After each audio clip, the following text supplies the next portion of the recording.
I'd like to make a few comments and then I'll open it up for questions. You know, I don't know if you've ever seen the movie Rocky, but one of the movies of Rocky, he has a quote in there, and I'll just sort of paraphrase it. You don't like me, and I don't like you. And I'm going to tell you, I sincerely mean that on this basis. I spent an hour and 15 minutes talking to the people of Bridgeton the other night about some of the problems in Maine. In that whole time, many of you were there. That whole time, I made one slip-up. I made one word slip-up. I might have made many slip-ups.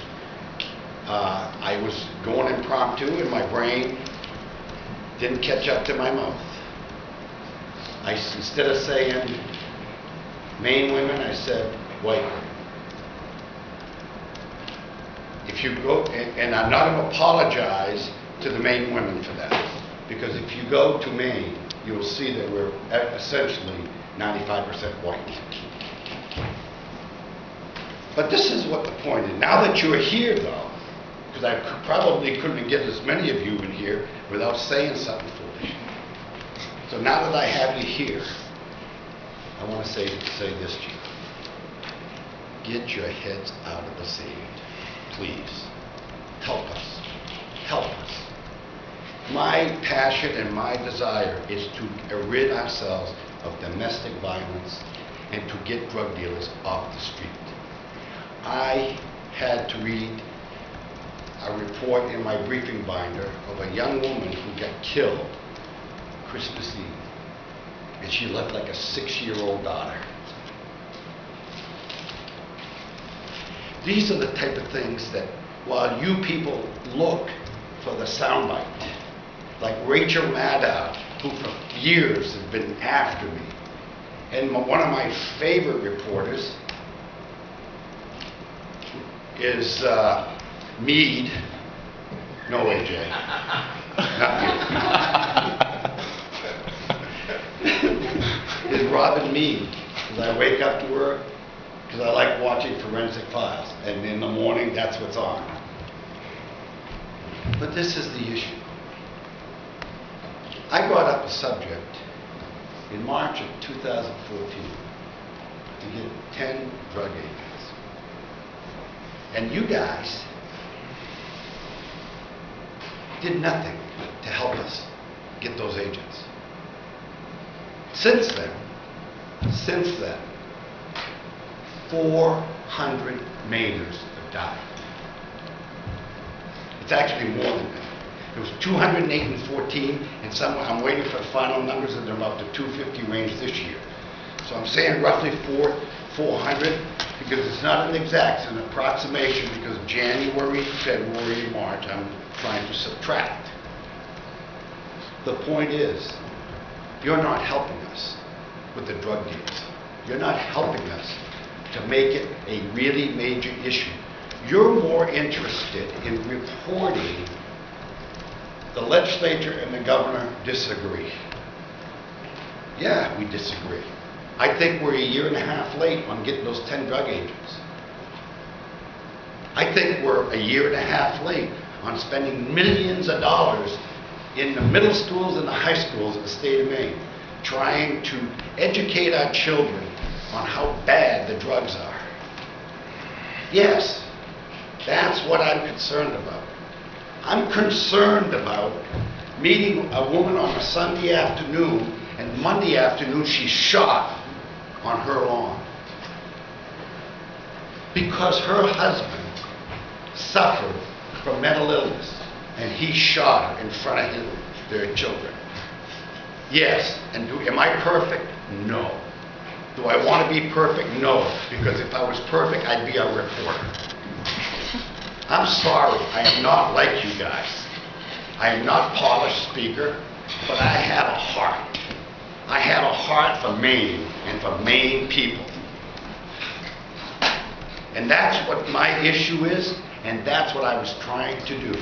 And if you want to make it racist, go right ahead, do whatever you want. But let me tell you something else as I close. I was there that night. Many of you were there, not us. There was many people there, a lot of cameras. I made that comment. It never, ever was picked up by any of you. It was picked up by a blogger who's an adversary, and he spent a whole day selling it to you. Folks, you are in the back pocket of Maine bloggers. Shame on you. Shame, shame, shame. I find that appalling. Having said that, I made a mistake, and I'm not perfect. But I will not stop correcting myself and bringing the issue at hand. Drugs, drugs, and more drugs. Beatings, beatings, and more beatings. We have people dying. We have families being destroyed. And we have children that we, the state, have to take in. And we don't know what their future's going to be. We need to find a home, maybe an adoptive family. That's what this whole thing is all about. And I spoke for an hour and 15 minutes, and you're taking one word. Well, take the one word and do whatever you need to do with it. But my heart, and when I go home at night and I think about what we're struggling with, is still with the drug addicts that I want off the streets. It's still about the women that I don't want them to have their lives destroyed because they are they've become an addict. I went to a drug bust with a baby about this big, a few days old, in the middle of the table with a cloud of smoke. And it wasn't cigarette smoke in that room. You guys don't live that life. I do. So if I slipped up and used the wrong word, I apologize to all the Maine women. Because it was not meant to isolate any one person. And with that, I'll open it up for questions. What about to the black community? They're upset. They think that you're singling out drug traffickers who have been black. I never said anything about white or black on traffickers. Look, you're reading things into I didn't say. You know, I'll tell you, this is exactly the same thing that happened 4 years ago. I went to one of you people in this room, and I told you to kiss something that you don't like. One part of my body you don't like. And the headline by that reporter, said, I told the NCAA to go do something. I didn't do that. I did it to a reporter. And if you would go read the audio or listen to the audio, you would see I never used the term NCAA. NAACP, I'm not good with letters. Sorry. But it was an inappropriate comment, and your comment, man, is inappropriate because I didn't say anything about black. Didn't you say D-Money, Swifties, Smoothie Earthers? Yeah. What are they, black? I don't know who they are. I just read the names. The names, I don't see them because I don't read your newspapers. I get a report, and they're saying his street name D-Money, street name Smoothie. I don't know where they're from. I know where they're from. I don't know if they're white, black, Asian. I don't know. You people seem to think that I read your paper. I don't read your stuff. I get reports from the state police, and they give me written documents, and that's all I know. If you didn't know, then why would you make the reference to white women? Because I tried to explain that Maine is essentially all white. I should have said Maine women. I really should have. And look, I'm not as smart as you guys. I admit I'm not as bright as you people. Oh, I know you. I don't blame you. Paul?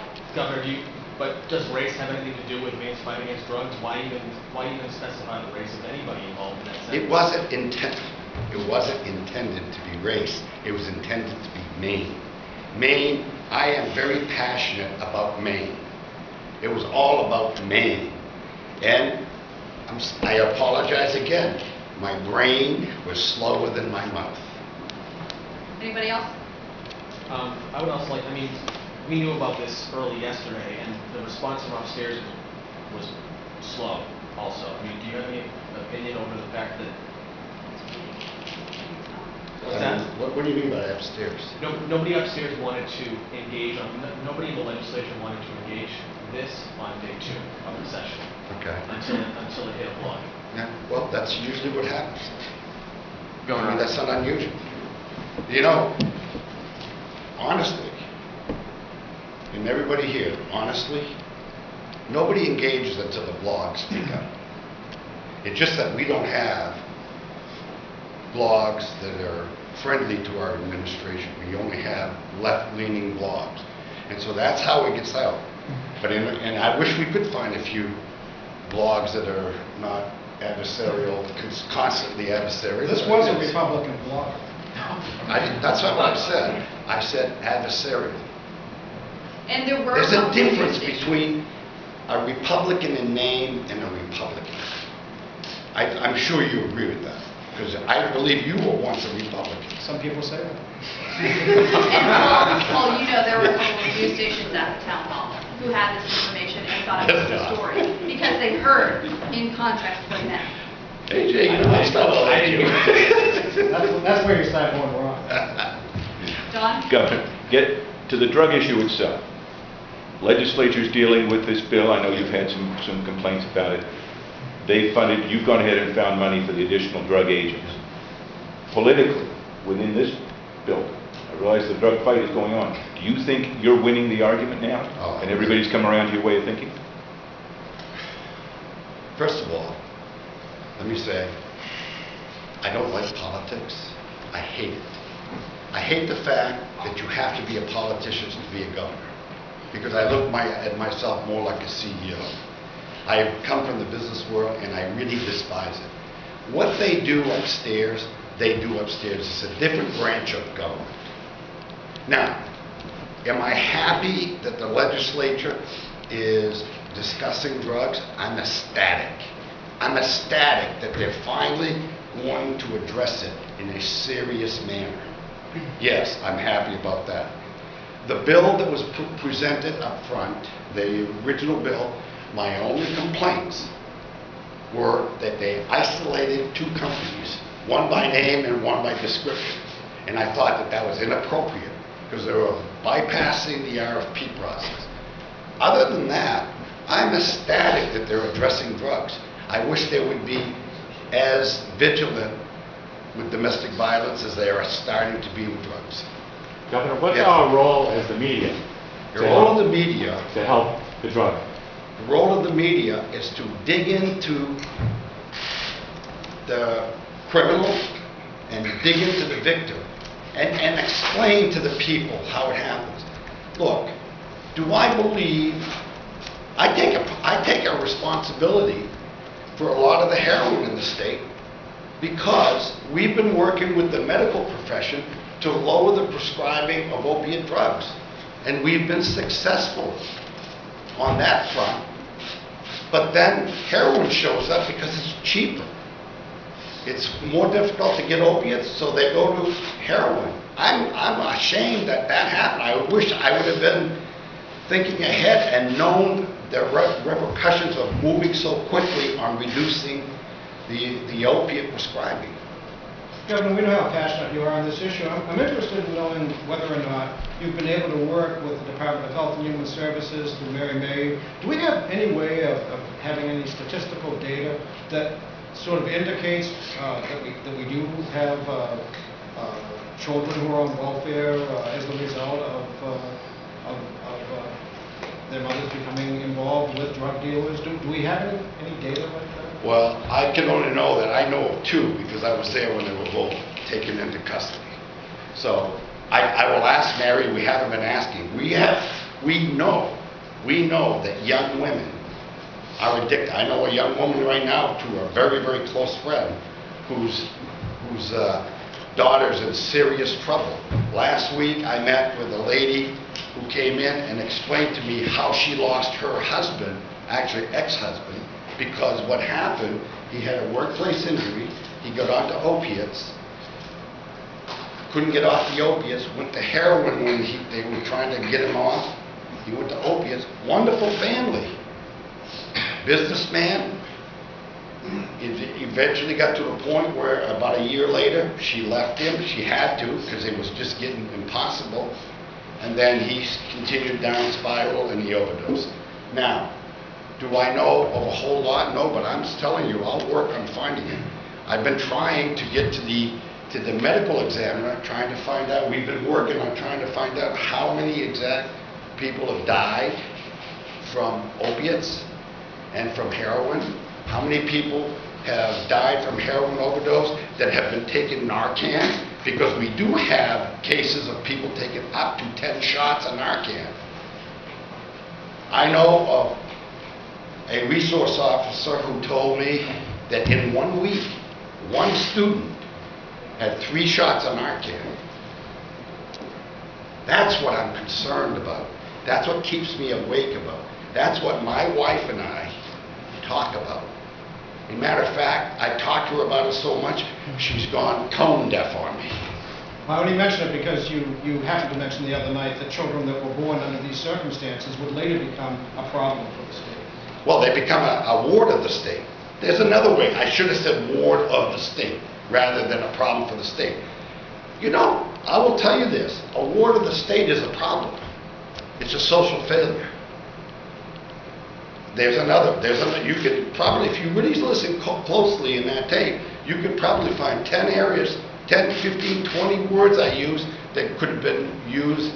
Another word could have been better used. I'm not going to deny or apologize for that. That's who I am. You can take the kid off the street, but you can't take the street out of the kid.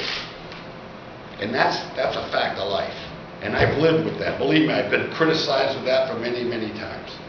But the fact of the matter is, does not overshadow the fact that my mission and my concern and my passion is to save Maine lives. Governor, I've read a lot of stories and written a lot of stories about the heroin crisis going back to 2013. I mean, what have we missed? You kind of said we missed something and we didn't help out the agents. What I think you missed, well, first of all, I'll qualify because I'm not certain of everything you've missed. But I've only read 2 articles that I consider articles that really explain what has happened to society. One was out of the Globe. It was about it was a Maine family, but it was out of the Globe. And they lost their son. And they gave the blow-by-blow. I think that's what we need to know more about. You need to be telling us, and the people of Maine, not only that they died of an overdose, and that we got the guy, or that young lady who was killed, Christmas, all I heard is 2 people were murdered. Well, those people had kids, had family. What's the impact to that family? What is these drugs and what is domestic violence doing to the state and our people? That's what I think you're missing. Governor, we've done extensive reporting on the drug crisis. I think all of us in this room. And how can you say that you don't watch or read any of our stories and then criticize us for the way we do our jobs? Because I get reports from the police and I look at what you say. And Paul, you're the perfect example. In fact, you spend your career, the only time I see you in this building talking to me is when you're criticizing me. That is absolutely true. And that's my perception, maybe. It's my opinion. I'm entitled to that. I'm not entitled to make the facts. So you go give me all the facts and I'll apologize to you. Don, on the other hand, comes in, he's here for multiple reasons. This gentleman right here, who's probably an institution in the building, talks to me on both sides of the argument. I've never had an occasion to talk to you on a positive note. It's always, I'm on the defense. I ask to talk to you all the time. About what? Anything. Door's open. Door's open? Well, my door's open too. In fact, it's open now because it's so hot in that office. I have to open it. Anyone else? Give a message for people on both sides of the aisle, Republicans and Democrats, when something like this happens, that again, this is such a serious subject with drug overdose, drug use, and so many people dying in the state with this, that instead of getting something from Senator Alphen that says it was careless, poorly stated at worst, they were purposeful and deeply offensive and completely unproductive. Don't you, do you have a message for Republicans and Democrats about responding to this and focusing on what the most important thing is? Let me tell you, I've been working now a month trying to get a better relationship with Senator Alphen. In fact, he asked, we met last week, he asked me again next week. What you just said is so offensive to me that it was purposeful. He's overstating my intelligence, because I would never be smart enough to figure that out. It was a slip of the tongue, and I'm sorry that he said that. But this is what I have to say, not only to the legislature, I will say it to all the teachers in the state of Maine, all the citizens of the state of Maine. We can only beat drugs if we work together on it. We can only defeat the heroin if we have everybody being diligent and telling us where there are problems so we can investigate them. That's the message. And Senator Alphen could do a whole lot more to help us rather than constantly criticize. And I don't care if they're Democrats or Republicans. You can take the politics and do whatever, because I don't care about politics. I am not going anywhere, I'm not running for anything. The issue is, you can say whatever you please about me. At the end of the day, I'm going to walk back in that office and I'm going to continue to work with the police department, with the with the intel we get to get more people off drugs and those who are coming up to 95 into jail. In fact, we're working right now on a program to have a major substance abuse program so we can empty our county jails of people that are non-criminals, that are addicted to drugs or have mental illness. Get them out of jail so I can make more room for the out-of-state dealers. Governor, how often have you gone with police on drug busts? I've gone once, which you're not supposed to know about here since I've been governor, and many, well, I would say many, about 3 or 4 when I was marijuana. Used to do the Friday night. The one as governor, how recently was that? 2 years ago. I'm not supposed to say that because my security wasn't there. All right, thank you, everybody. Thank you all. The takeaway is this. Personally, I don't really care what the press thinks about me. What I do care is I want the drug dealers to know I'm after them. That's really, really critical to me. And I want the Maine people to know that I may have a slip of the tongue, but my heart is to protect Maine people. And it's the end of the story. Thank you.